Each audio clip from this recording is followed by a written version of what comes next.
Bagaimana dia betul yakin dengan apa yang dia ucapkan. Yakin dengan apa yang dia ucapkan.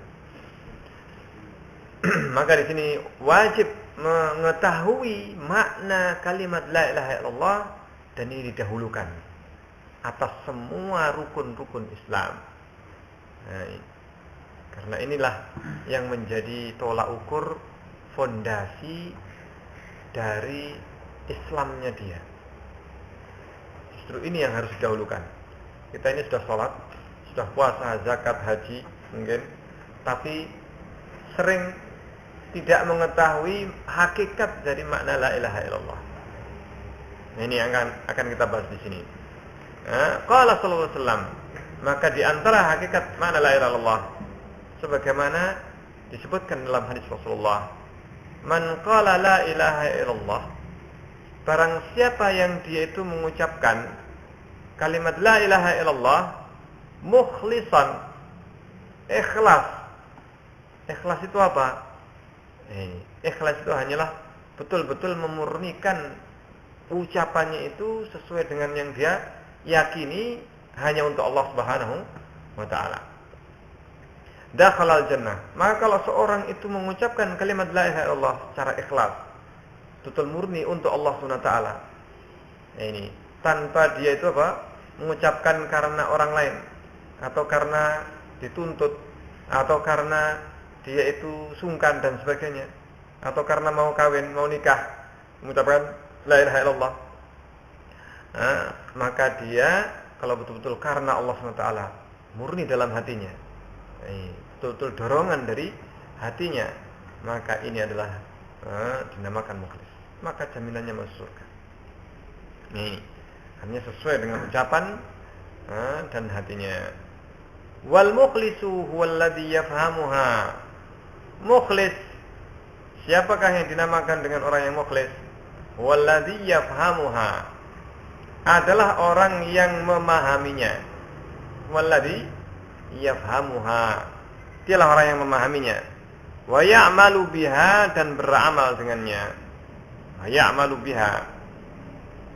Wa yad'u ilaiha, dan yad'u ilaiha. Dan yang yad'u, yang mengajak, menyeru kepada kalimat la ilaha illallah. Ini namanya mukhlis.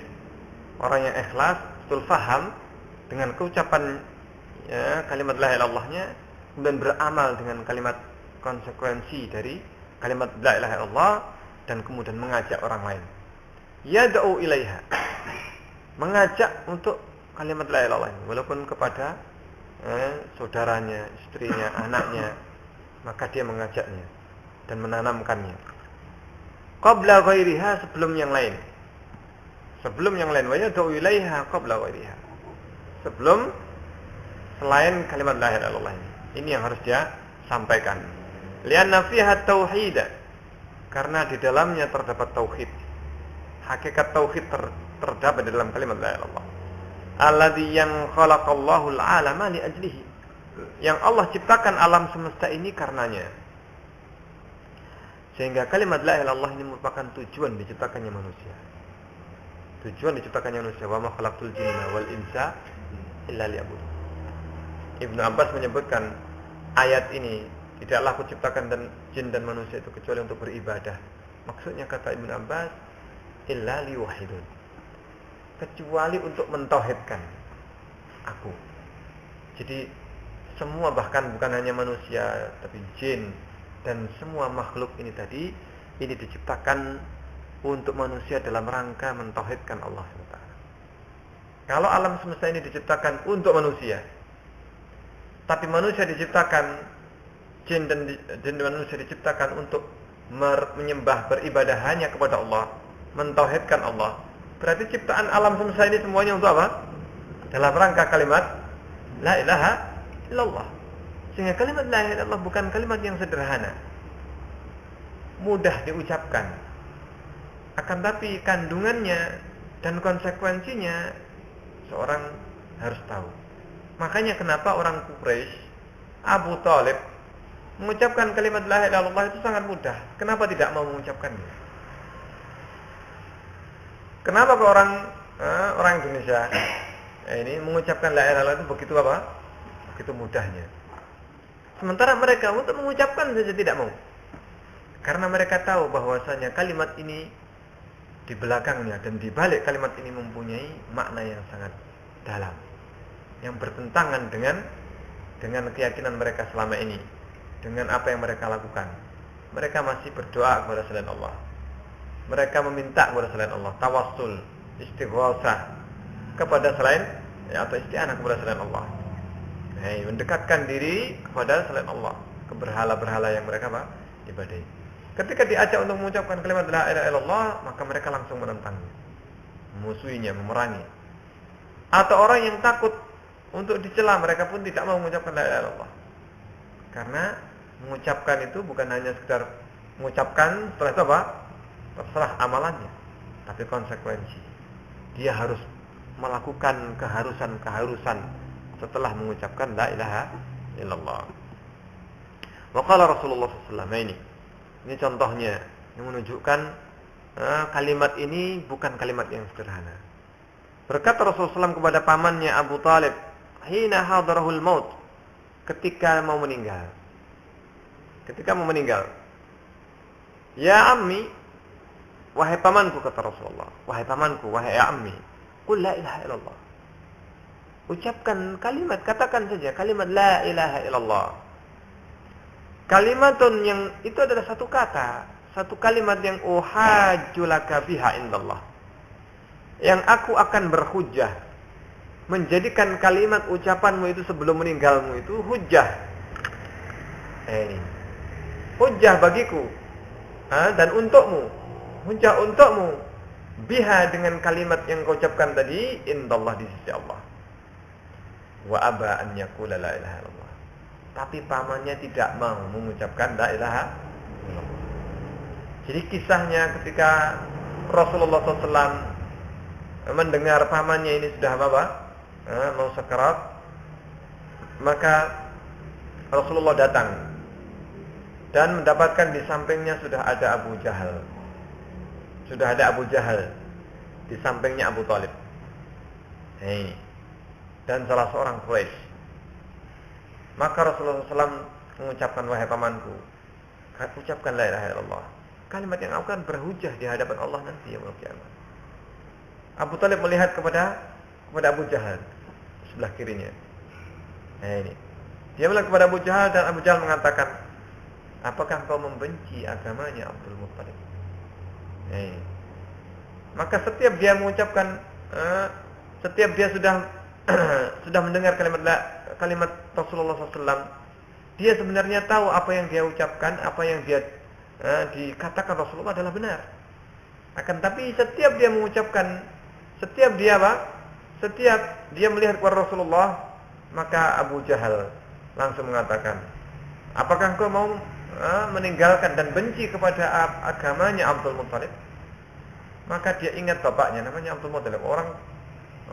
Kalau orang Arab disebut bapaknya, dihina atau diejek, maka ini lebih lebih marah daripada kalau dia dihina sendiri, dirinya dihina.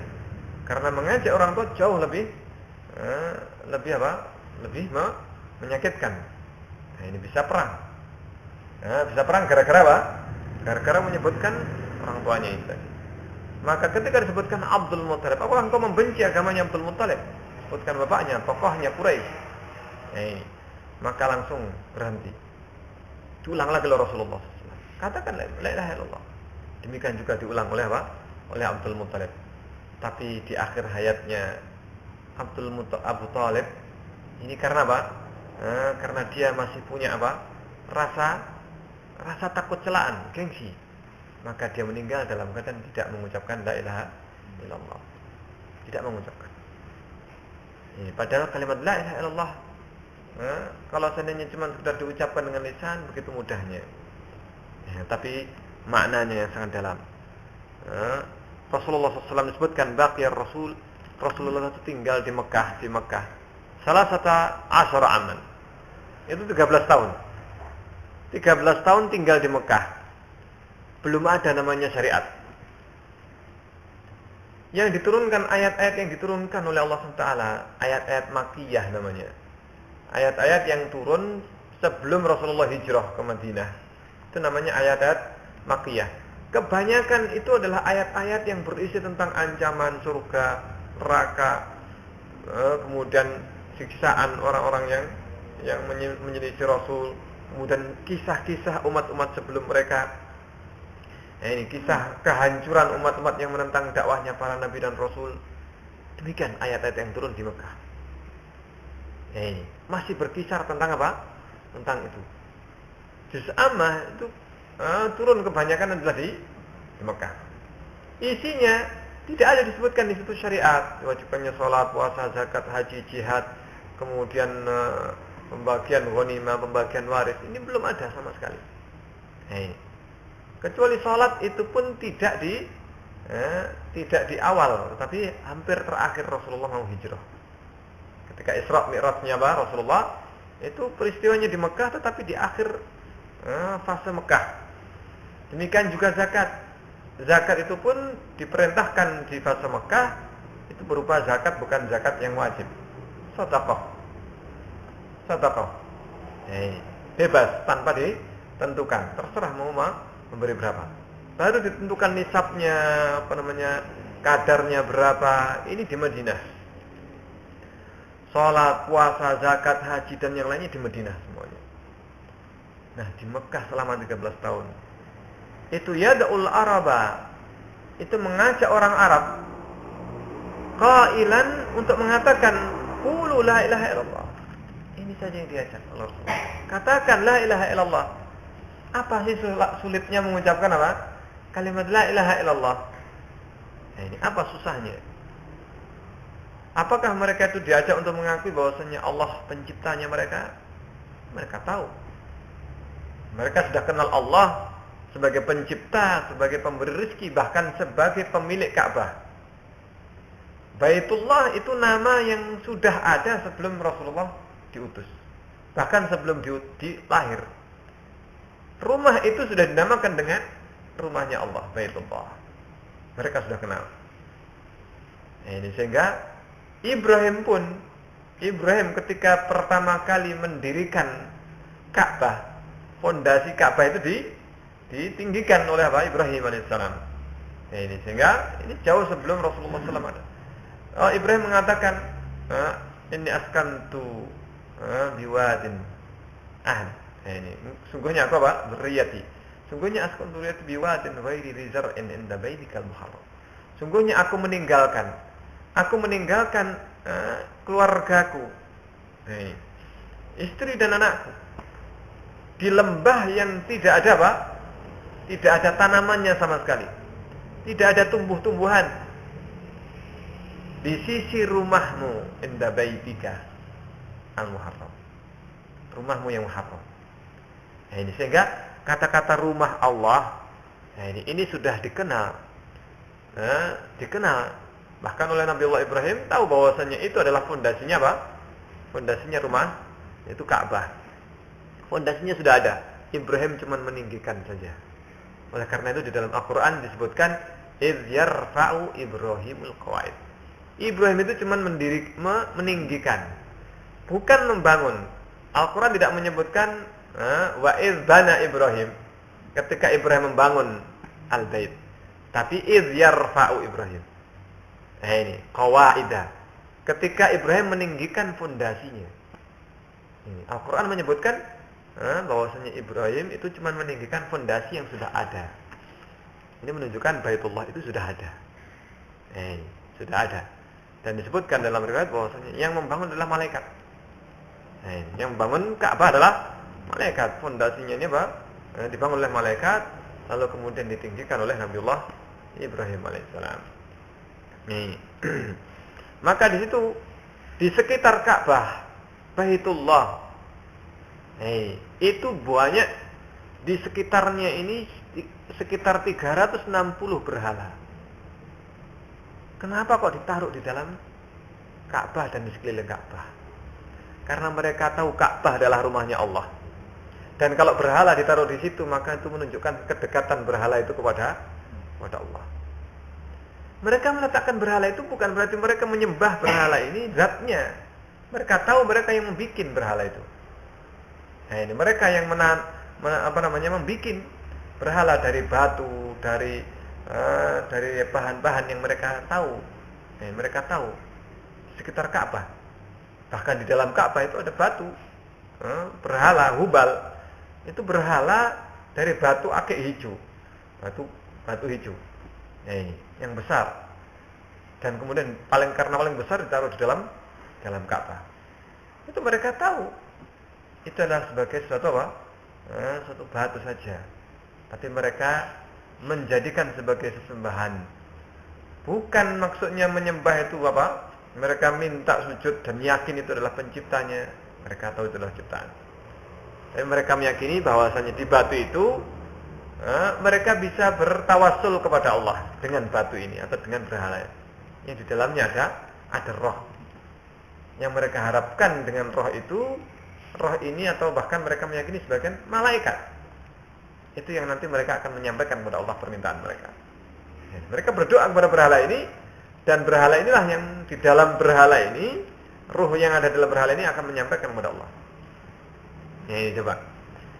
Maka di situ terdapat berhala-berhala yang banyak. Maka Rasulullah mengatakan, "Qul la ilaha illallah." Faqalu ilahan wahidan. Mereka menolak dan mengatakan, apakah satu sembahan saja yang diinginkan siapa? Rasulullah SAW. Kenapa harus satu sembahan? Kenapa harus satu sesembahan? Ma sami'na bihadza. Kami tidak pernah mendengar seperti ini. Ini kata orang apa? Kata orang Quraisy. Kami tidak pernah mendengar seperti ini, ajakan seperti ini. Ma sami'na bihadza. Li'anna al-araba fahimu ma'naha. Orang-orang Arab waktu itu, orang Quraisy tahu maknanya la ilaha illallah. Karena konsekuensinya, kalau mereka mengucapkan la ilaha illallah, mereka harus menghancurkan, meninggalkan sesembahan mereka yang selama ini mereka sembah, dan hanya menyembah kepada Allah SWT, pemilik Ka'bah. Pemilik Ka'bah. Wa anna man qala, dan maknanya apa? Orang yang mengucapkan la ilaha illallah la yad'u ghairallah. Tidak boleh berdoa kepada selain Allah. Kita lihat sekarang bagaimana kaum muslimin yang mereka mengucapkan la ilaha illallah. Bahkan semakin banyak mengucapkan la ilaha illallah, maka mereka juga banyak berdoa kepada selain Allah. Kenapa demikian? Karena banyak yang tidak tahu maknanya. Berdoa, tawasul, ke kuburan, ke bawah pohon, ke dukun. Dan ini semuanya adalah bentuk-bentuk penyembahan kepada selain Allah. Tanpa terasa kaum muslimin, mereka ternyata masuk dalam apa? Kesyirikan. Wa anna man qala la yad'u ghairallah fatarakuha wa lam yaquluha, maka mereka meninggalkan kalimat la ilaha illallah dan tidak mau mengucapkan karena tahu keharusannya. Qala Allah Ta'ala anhum, Allah berfirman tentang mereka, innahum kanu idza qila lahum, sungguhnya mereka itu kalau diucapkan, dikatakan kepada mereka la ilaha illallah yastakbirun. Maka mereka mengatakan apa? Mereka tidak mau, mereka sombong, tidak mau mengucapkan la ilaha illallah. Jika diajak kepada kalimat ini tidak mau. Wa yaquluna, dan mereka menjawab, a inna latariku alihatina, apakah kita akan meninggalkan sesembahan kita? Kita akan meninggalkan apa yang selama ini kita lakukan.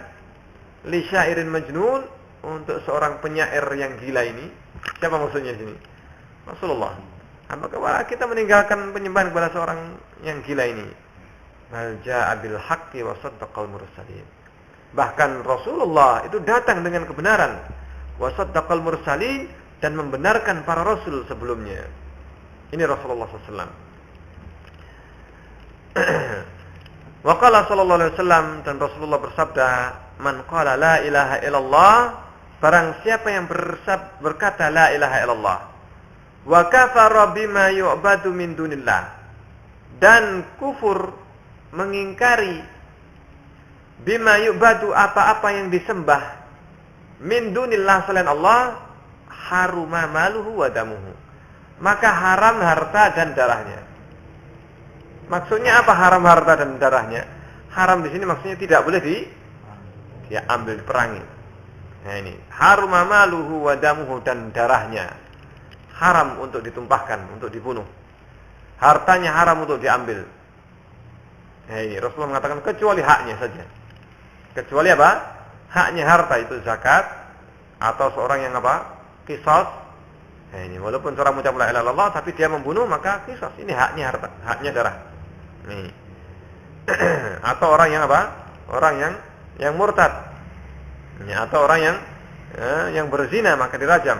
Maka ini darahnya apa? Darahnya ditumpahkan karena haknya darah. Tapi selain itu maka ini adalah apa? Adalah terjaga, haram hukumnya.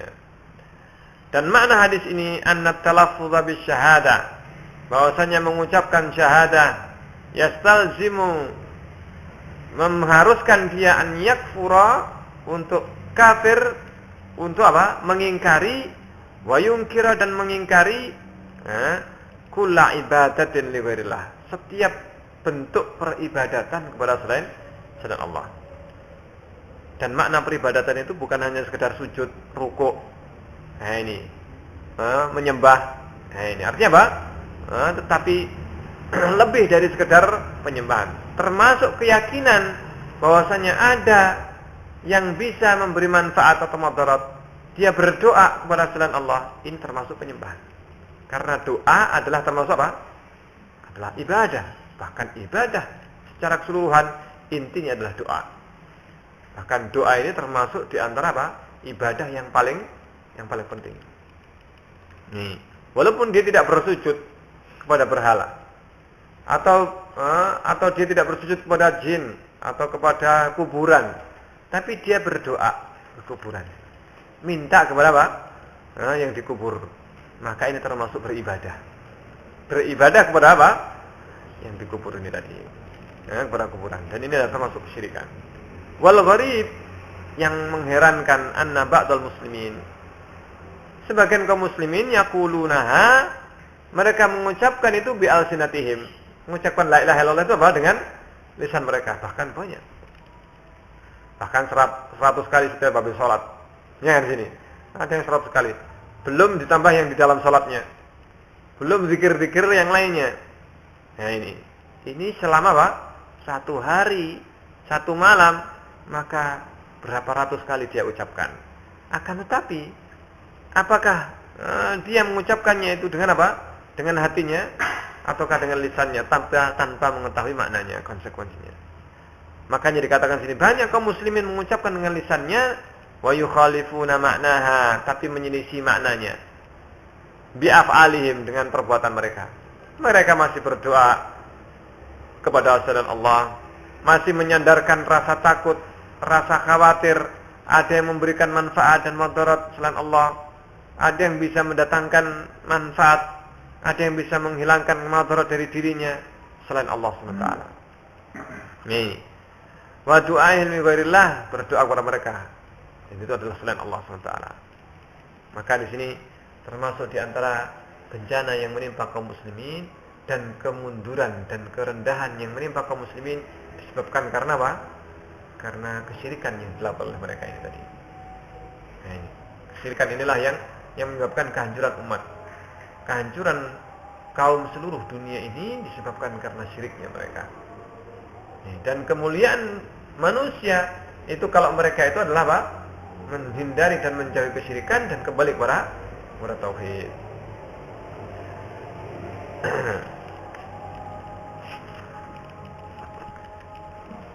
Baik, insyaallah kita lanjutkan ba'da isya.